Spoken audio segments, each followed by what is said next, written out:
बिस्मिल्लाहिर्रहमानिर्रहीम अस्सलाम वालेकुम। आज के इस वीडियो लेक्चर में हम हेल्थ असेसमेंट का most important tool physical assessment technique के बारे में पढ़ेंगे। बेसिकली इसमें 4 चीज़ें होती हैं। नंबर फर्स्ट पे आता है इंस्पेक्शन, पल्पेशन, परकशन और अस्कल्टेशन। ये चारों टेक्निक हम पेशेंट के ऊपर अप्लाई करते हैं और अप्लाई करने के बाद पेशेंट से हम जो डेटा कलेक्ट करते हैं, उस डेटा की बुनियाद पे हम डायग्नोस प्लान बनाते हैं, फिर पेशेंट के लिए एक सूटेबल ट्रीटमेंट प्लान बनाते हैं। जिसकी वजह से पेशेंट अपनी हेल्थ में अच्छी खासी ग्रोथ मतलब कर सकता है, मतलब अपनी हेल्थ रिकवर कर सकता है। तो इस वीडियो में हम ये सारी चीज़ें कवर करेंगे, इन चारों स्टेप को डिटेल में पढ़ेंगे। तो वीडियो स्टार्ट करने से पहले अगर आप हमारे यूट्यूब चैनल पे नए हैं, तो हमारे चैनल को सब्सक्राइब और लाइक ज़रूर करिएगा, क्योंकि हम यहाँ पे मेडिकल के रिलेटेड बहुत सारे इन्फॉर्मेटिव वीडियोज़ शेयर करते हैं, जो आपके नॉलेज में अच्छी खासी इंक्रीज़मेंट ला सकते हैं। तो स्टार्ट करते हैं लेक्चर। सबसे पहले आता है physical examination. Physical examination is a systemic approach of collecting objective data about client health status. Basically वही बात है जो मैंने स्टार्टिंग में कही कि एक सिस्टमिक अप्रोच है पेशेंट के लिए, जहाँ से हम उनसे ऑब्जेक्टिव डेटा कलेक्ट करते हैं, उसकी हेल्थ हिस्ट्री के हवाले से उनसे ऑब्जेक्टिव डेटा कलेक्ट करते हैं। बेसिकली ऑब्जेक्टिव डेटा उसे कहते हैं जो पेशेंट हमें खुद बताए कि मुझे ये प्रॉब्लम्स हो रहे हैं, ठीक है। ये आगे हम एग्जाम्पल के साथ पढ़ेंगे। It require the nurse to apply special technique, use equipment and knowledge base. और इसमें बहुत सारी चीज़ें रिक्वायर होती हैं, जैसे स्पेशल टेक्निक होती है। ऐसे नहीं कोई भी बंदा आके फिजिकल असेसमेंट करे, ऐसा नहीं होता। इनके लिए बहुत सारी टेक्निक होती हैं जो आपने सीखनी होती हैं, फिर पेशेंट के ऊपर अप्लाई करनी होती हैं। उसके बाद बहुत मर्तबा ये करने से आप एक स्पेशलिस्ट बन जाते हैं, मतलब प्रैक्टिस करने से। और कुछ इक्विपमेंट होते हैं और आपके पास कुछ नॉलेज होती है, जिसके बेस पे आप अच्छी खासी पेशेंट की फिजिकल असेसमेंट कर सकते हैं और अच्छा खासा जो है ना आप एक सूटेबल डायग्नोस प्लान बना पाते हैं, जिसकी वजह से पेशेंट जल्दी रिकवर हो जाता है, ठीक है। और ये चीज़ें हम मज़ीद ये लिखा हुआ है कि ये किस तरह होती है, by looking, listening, touching and smelling. ये 4 चीज़ें इसमें इन्वॉल्व होती हैं। तो इसका पर्पस बेसिकली क्या है फिजिकल असेसमेंट का? हम ये फिजिकल असेसमेंट क्यों करते हैं? Physical examination is performed in all health care setting. ये हर हेल्थ केयर सेटिंग में इनको जो है ना परफॉर्म किया जाता है, चाहे वो हॉस्पिटल्स हो या फिर क्लिनिक हो, छोटी क्लिनिक हो, टर्शरी हॉस्पिटल हो, सेकेंडरी, मतलब जो भी हो वहाँ पे ये चीज़ें अप्लाई की जाती है पेशेंट के ऊपर, क्योंकि ये एक अच्छा टूल है पेशेंट से हिस्ट्री कलेक्ट करने का और उनकी डिज़ीज़ को ईज़िली अंडरस्टैंड करने का। ठीक है, covering health and sick line, मतलब उनके लिए it serve the screening, detection and prevention of disease. Disease को प्रिवेंट करने के लिए, स्क्रीनिंग के लिए और डिटेक्शन के लिए हम ये फिजिकल एग्जामिनेशन प्लान करते हैं। It also provide an opportunity to health promotion. अच्छा, ये एक आपको एक अपॉर्चुनिटी भी प्रोवाइड करता है कि आप अपनी हेल्थ को प्रमोट कर सकते हैं, जैसे एजुकेशन और काउंसलिंग के थ्रू। मतलब आपको काउंसलिंग और एजुकेशन की जाएगी, जिसकी वजह से आप अपनी हेल्थ को अच्छी तरह जो है ना प्रमोट कर सकते हैं। As well as evaluation of disease process and treatment plan, जिसकी वजह से आप डिज़ीज़ प्रोसेस और ट्रीटमेंट रिज़ल्ट में आपको जो है ना अच्छे खासे मतलब रिज़ल्ट आ सकते हैं आपकी रिकवरी के हवाले से। प्रिपेयरिंग फॉर द असेसमेंट, मतलब अगर आप असेसमेंट के लिए तैयार हो रहे हैं, तो आपके पास क्या-क्या चीज़ें होनी चाहिए। Explain when, where and why the assessment will take place. सबसे पहले आपने पेशेंट को ये चीज़ें बतानी है कि ये कब आपने जो एक्सप्लेन करना है और कहाँ पे हेल्थ असेसमेंट करनी है, कौन से एरिया पे, स्पेसिफिक एरिया है, और ये असेसमेंट क्यों कर रहे हैं। लाइक अगर आप अपेंडिक्स के लिए उसकी असेसमेंट कर रहे हैं, तो पेशेंट को आपने ये चीज़ बतानी है कि आपको हो सकता है अपेंडिक्स हो, तो इसके लिए हम आपसे असेसमेंट लेंगे, जिसकी वजह से हमें पता चल जाएगा कि आपको ये डिज़ीज़ है, फिर उसके मुताबिक हम आपको आपकी ट्रीटमेंट करेंगे। तो पेशेंट भी सैटिस्फाई हो गया, उसको भी कोई आइडिया हो जाएगा कि अब ये मुझे क्या कर रहा है। ऐसा नहीं आप आ गए और आने से स्टार्टिंग में पेशेंट के कपड़े उतारे और उतारने के बाद आप लग गए अपने काम में, तो पेशेंट भी कन्फ्यूज़ हो जाएगा कि ये बंदा क्या कर रहा है। तो आप पहले उनको ये सारी चीज़ें बतानी है, ठीक है। हेल्थ लाइन प्रिपेयर, उन्हें ब्लैडर एम्प्टी रखना है और उनके कपड़े वगैरह चेंज करने हैं और उनके लिए एक सूटेबल एनवायरनमेंट क्रिएट करना है, लाइक लाइटिंग हो, टेम्परेचर वगैरह का ख्याल रखना है। ऐसा नहीं हो अगर अगर ठंड ज़्यादा हो, आप पेशेंट के कपड़े उतार रहे हो, तो मतलब उसको और ज़्यादा ठंड लगे, नहीं। उनका भी ख़्याल रखना है आपने और उसके अलावा इक्विपमेंट का भी अपने मतलब उनको भी जो है ना आपने साफ़ रखने हैं सफ़ाई से और उसके अलावा ड्रिप्स वग़ैरह प्राइवेसी भी मेंटेन रखनी है पेशेंट की। ऐसा नहीं हो आप मतलब एक विदाउट कर्टन्स पर्दे के बगैर ही आप पेशेंट के जो है ना कपड़े उतार रहे हो, तो पेशेंट भी थोड़ा-सा डिस्कम्फ़र्ट फ़ील करेगा। तो ये सारी चीज़ें होती हैं जो पेशेंट को हम क्या करते हैं उनको एंग्ज़ायटी को ख़त्म करने के लिए करते हैं। ऐसा नहीं आ गए आप और आने से ही आपने पेशेंट के कपड़े उतारे, कोई पर्दा वग़ैरह नहीं था, तो पेशेंट में डिस्कम्फ़र्ट फ़ील करेगा तो उसको एक अजीब फ़ीलिंग होगी। तो इन सारी चीज़ों का अगर आप ख़्याल रखेंगे तो आपका पेशेंट ईज़िली आपको हर चीज़ बताएगा जिसकी वज़ह से आपकी हेल्थ असेसमेंट अच्छी हो सकती है। अच्छा फिर हमारे हम मेन चीज़ पे आते हैं जो 4 टेक्निक्स हमने स्टार्टिंग में कवर की थी। बताई थी, उनमें से इंस्पेक्शन था, पल्पेशन, परकशन और स्कल्टेशन। बेसिकली ये सीक्वेंस होती है, आप कहीं पे भी कोई भी फिज़िकल एग्ज़ामिनेशन कर रहे हो, तो आपने ये 4 टेक्निक्स अप्लाई करनी है एक्सेप्ट आपने एब्डोमिनल असेसमेंट। जब आप एब्डोमिनल असेसमेंट कर रहे हो, तो आपने पहले इंस्पेक्शन करना है, फिर आपने स्कल्टेशन करना है, ठीक है? ये लास्ट स्टेप आपने सेकंड पे करना है, उसके बाद पल्पेशन और परकशन करना है। ऐसा क्यों? क्योंकि जब आप इंस्पेक्शन करने के बाद पल्पेशन और परकशन करेंगे, तो आपके जो एब्डोमिनल साउंड है, बावल साउंड है, वो उनमें एब्नॉर्मैलिटीज़ आएगी।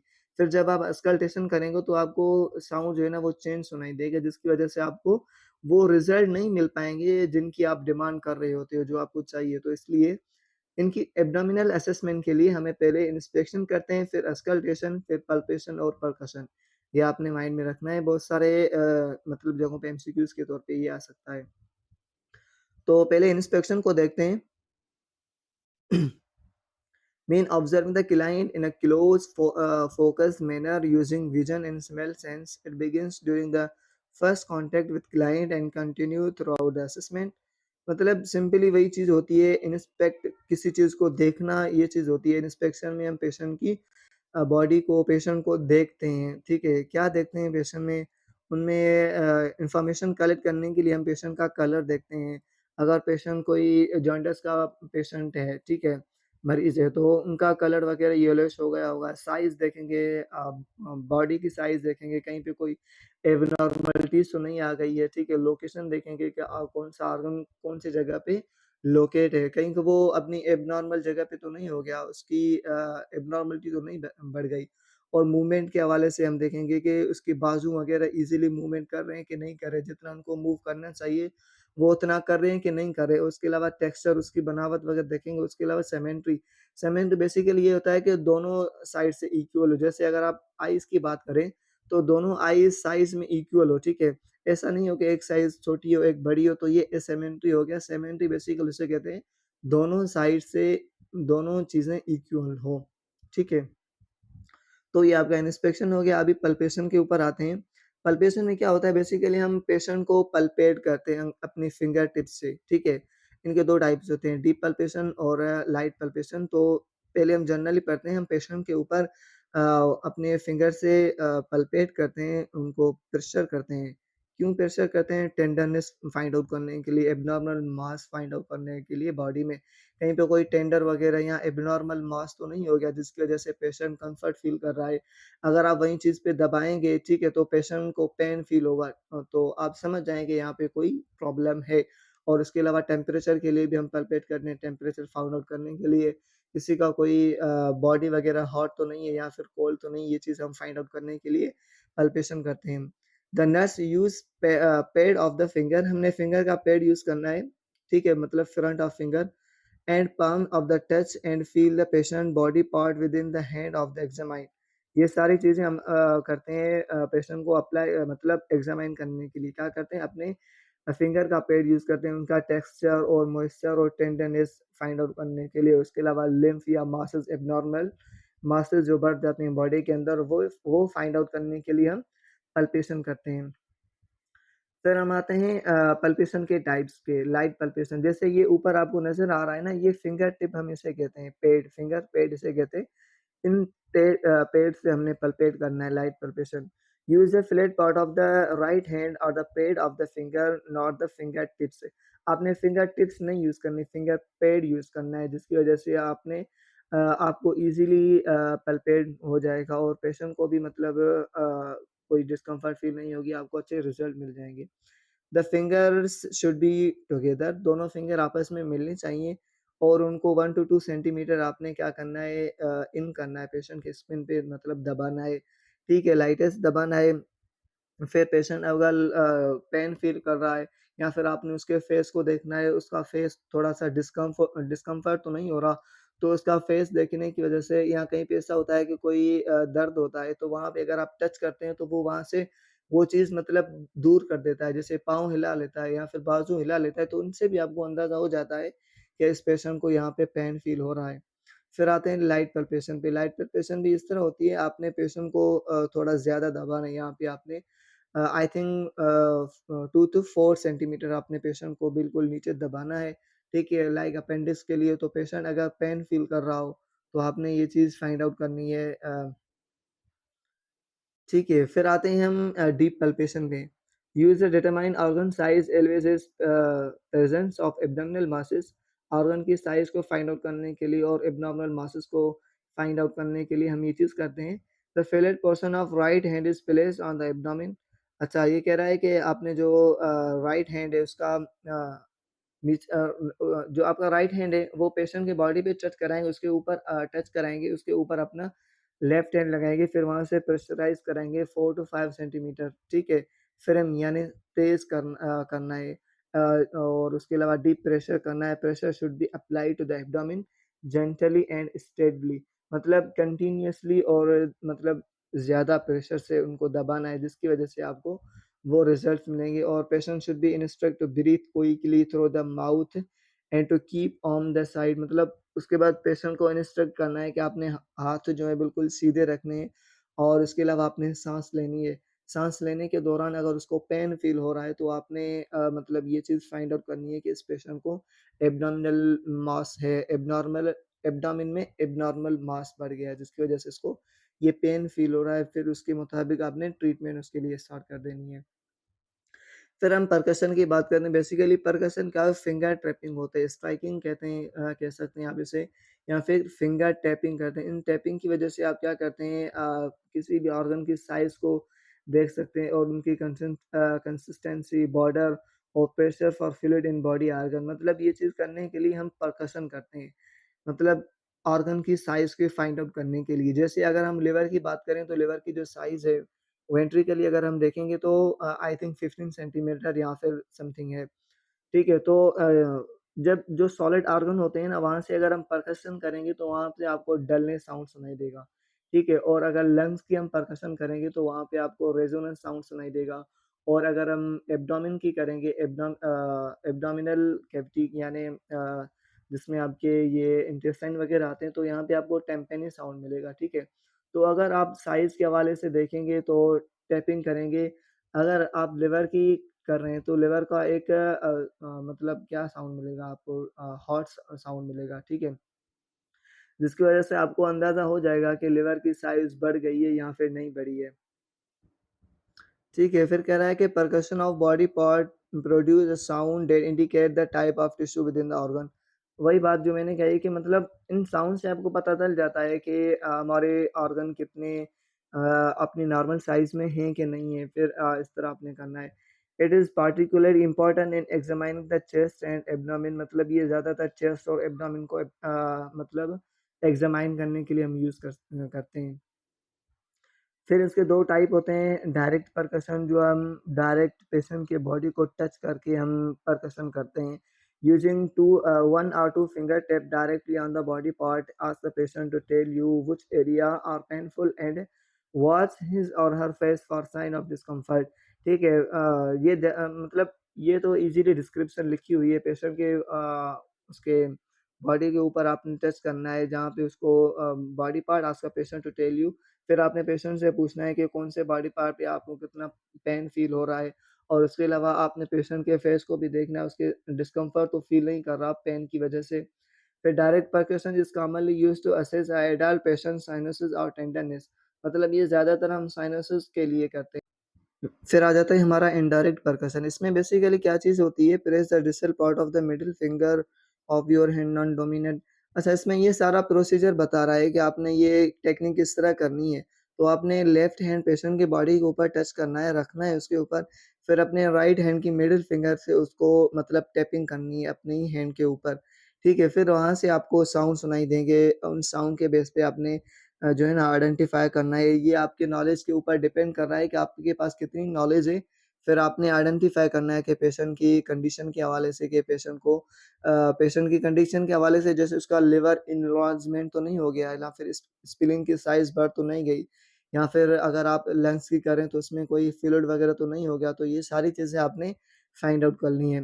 तो deliver 2 to 3 quick tap and listen carefully, ये आपने 2 से 3 मर्तबा क्विकली टैपिंग करनी है और ये केयरफुली आपने साउंड सुनना है कि मुझे कौन से टाइप के साउंड सुनने में आ रहे हैं, ठीक है? फिर आते हैं टाइप्स ऑफ साउंड के हवाले से। ये बेसिकली साउंड्स हैं जिसमें टेम्पेनी साउंड है, ड्रम लाइक साउंड होता है जो मैंने कहा। ये कहाँ से सुनते हैं आप? Enclosed air, over enclosed air like stomach हो गया आपका, तो यहाँ पे आप टेम्पेनी साउंड सुनते हो। इसके अलावा ये टेम्पेनी साउंड आपको इंटेस्टाइन में भी सुनाई देता है। फिर रेजोनेंट साउंड आ जाता है जो होलो साउंड होता है जो आपको एयर फिल्ड जो ऑर्गन होते हैं उनमें सुनाई देता है लाइक नॉर्मल लंग्स, ठीक है? तो लंग्स के ऊपर आपको रेजोनेंट साउंड सुनाई देगा। और हाइपर रेजोनेंस बूमिंग साउंड होता है मतलब एक मतलब तेज़ जिस तरह आप समझें। और ओवर एयर मतलब ये हवा के मतलब एयर ज़्यादा होने की वजह से सुनाई देता है और ये कहाँ पे सुनाई देता है? लंग्स के ऊपर। और ये एक कंडीशन होती है एम्फिसीमिया टाइप ऑफ सीओपीडी है एम्फिसीमिया। ये उस कंडीशन में आपको हाइपर रेजोनेंस साउंड सुनाई देता है। फिर डलनेस के ऊपर आते हैं, डलनेस आपको कहाँ साउंड सुनाई देता है? ये थर्ड लाइक साउंड होता है। ये सॉलिड ऑर्गन के ऊपर आपको सुनाई देता है जैसे लिवर या फिर स्प्लीन हो गया। और फैटनेस साउंड होता है, फ्लैट साउंड होता है, ये कहाँ से सुनाई देता है आपको? मसल्स में सुनाई देता है, बोन में या फिर कोई ट्यूमर वगैरह हो गया, वहाँ पे अगर आप टैपिंग कर रहे हैं, तो वहाँ पे आपको फ्लैट साउंड सुनाई देगा। अच्छा, फिर हमारा लास्ट स्टेप आता है अस्कल्टेशन। अस्कल्टेशन बेसिकली हम साउंड सुनते हैं स्टेथोस्कोप से पेशेंट की साउंड सुनने के लिए ये ज़्यादा हेल्पफुल होता है। The various body system like heart, lungs and abdominal organ have characterized sound, मतलब इन सारों के अलग-अलग साउंड होते हैं, जैसे हमने अभी लंग्स के साउंड पढ़े, तो रेजोनेंस नॉर्मल लंग का साउंड होता है, ठीक है? और इसके अलावा अगर हम हार्ट की बात करें तो हार्ट का नॉर्मल साउंड लुब-डुब होता है और अगर एब्नॉर्मल की बात करें तो ये आपने मतलब डीपली सुनना है वहाँ से मतलब हार्ट के एस1 और एस2 ये नॉर्मल साउंड होते हैं, ठीक है? लुब-डुब जिसे हम कहते हैं। फिर आपने वहाँ से फाइंड आउट करना है एस3 तो नहीं आ रहा, एस4 तो नहीं आ रहा, ये हार्ट के एब्नॉर्मल साउंड में आ जाते हैं। उसके अलावा अगर आप कैरोटिड की असेसमेंट कर रहे हैं तो वहाँ पे आपको मस्कुलर साउंड सुनाई देगा, ठीक है? अगर वहाँ को कुछ एब्नॉर्मैलिटीज़ है तो वहाँ पे कैरोटिड का जो एब्नॉर्मल साउंड है उसे हम ब्रूट कहते हैं, वो साउंड आपको सुनाई देगा। और इसके अलावा एब्नॉर्मल ऑर्गन के साउंड भी डिफरेंट टाइप के होते हैं, जैसे गरगर साउंड जो होता है वो नॉर्मल साउंड होता है एब्नॉर्मल का। और इसके अलावा bowel, breath, heart and blood movement sound are heard using a stethoscope. वही बावल साउंड में जो मैंने कहा मतलब गरगर साउंड आपको सुनाई देगा, ब्रीथ में और हार्ट में और ब्लड का जो मैंने कहा कैरोटिड आर्टरी यहाँ पे आपको ब्लड साउंड सुनाई देता है। It is important to know the sound normal sound of distinct from the abnormal sound. अच्छा, यहाँ पे आपको एक मेन चीज़ बताई गई है, ये आपके नॉलेज के ऊपर डिपेंड कर रहा है कि आपके अंदर कितनी नॉलेज है। और बेसिकली ये बात सही भी कही गई है क्योंकि अगर आपको नॉर्मल चीज़ को पता नहीं होगा तो आपको एब्नॉर्मल चीज़ का कैसे फाइंड आउट करेंगे? जैसे अगर हम लंग्स की बात करें, तो लंग्स का नॉर्मल साउंड है रेजोनेंस, ठीक है? तो आपको पता है लंग्स का नॉर्मल साउंड रेजोनेंस है, जैसे हार्ट का नॉर्मल जो साउंड है, वो लुब-डुब है, एस1 और एस3 है, ठीक है? ये आपको पता है। वहाँ पे अगर एस1 और एस2 है नॉर्मल, सॉरी एस3 कह दिया मैंने, एस1 और एस2 है, वहाँ पे अगर आपको एस3 सुनाई दे रहा है, तो आपको कैसे पता चलेगा कि ये मुझे एस3 सुनाई दे रहा है? ये आपके नॉलेज के ऊपर डिपेंड कर रहे हैं। आपको जो वैल्यूज़ होते हैं उनके बारे में पता होना चाहिए और जो एब्नॉर्मल वैल्यूज़ होते हैं, उनके बारे में पता होना चाहिए, तभी आप एक अच्छी खासी असेसमेंट कर सकते हैं पेशेंट के ऊपर। ठीक है, auscultation listening sound produced by the body, direct auscultation sound are audible without stethoscope. Sometime ऐसे होते हैं कि आपको डायरेक्ट साउंड सुनाई देते हैं और कुछ इनडायरेक्ट होते हैं जिसके लिए आपने स्टेथोस्कोप यूज़ करनी है लाइक हार्ट के ऊपर, लंग्स के ऊपर, ठीक है? तो इनके लिए आपने स्टेथोस्कोप यूज़ करनी है। Fill a diaphragm pick the high pitch respiratory sound based, मतलब जो डायफ्राम होता है स्टेथोस्कोप का, उनमें आपको हाई पिच साउंड सुनाई देगा। जैसे आप लंग्स की असेसमेंट डायफ्राम से कर सकते हैं, सॉरी लंग्स की अस्कल्टेशन, और उसके अलावा हार्ट की अस्कल्टेशन आप डायफ्राम से कर सकते हैं। और लो पिच साउंड होते हैं, जैसे कैरोटिड आर्टरी है तो आप उनका बेल साइड वाला, मतलब स्टेथोस्कोप का वो साइड आप यूज़ करेंगे, तो वहाँ से आपको एक वेस्क्यूलर साउंड सुनाई देगा कैरोटिड आर्टरी का, जो एक नॉर्मल साउंड है। अगर वहाँ से कोई एब्नॉर्मलिटीज़ आ जाती है तो वो आपने मतलब नोट डाउन करनी है पेशेंट के पेशेंट के हिस्ट्री के हवाले से, उसके डेटा के हवाले से, ठीक है? तो होपफुली आपको ये लेक्चर फिज़िकल असेसमेंट टेक्निक अच्छी तरह से समझ में आ गया होगा। फिर भी अगर कोई क्वेरी हो, कोई क्वेश्चन हो, जो चीज़ आपको समझ में नहीं आ रही, तो आप इज़िली कमेंट सेक्शन में पूछ सकते हैं। तो मिलते हैं एक अगली वीडियो में, तब तक के लिए अल्लाह हाफ़िज़। Thank you for watching.